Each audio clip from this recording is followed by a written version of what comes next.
ርዕሰ ሊቃነ ጳጳሳት ሌዮ 14ኛ ሳምንታዊውን ትምህርተ ክርስቶስ አስተምህሮ በፋጢማዋ እመቤታችን ቅድስት ድንግል ማርያም ላይ ያቀረቡ።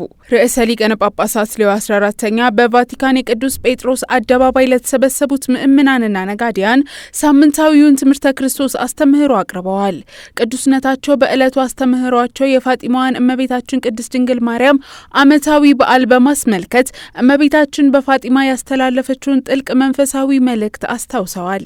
ቅዱስነታቸው እናታችን ቅድስት ድንግል ማርያም ለዓለም ሰላም ለኃጢአተኞች መመለስና ለንስሐ ያቀረበችውን ጥሪ ዳግም በማንሳት መላው የካቶሊክ ቤተክርስቲያን ምእምናን ይህን የእናትነት ጥሪ በተግባር እንዲያውሉ አሳስበዋል። በአስተምህሯቸው ማጠቃለያ ቅዱስነታቸው የፋጢማ እመቤታችን በችግርና በግጭት ለሚሰቃየው ዓለማችን የተስፋ ብርሃን ናት በማለት ክርስቲያኖች በየዕለቱ የመቁጠሪያ ጸሎት በመጸለይ ለዓለም ሰላም፣ ለቤተሰብ አንድነት እንዲሁም ከእግዚአብሔር ጋር ላላቸው ግንኙነት መጎልበት በርትተው እንዲጸልዩ አደራ ብለዋል።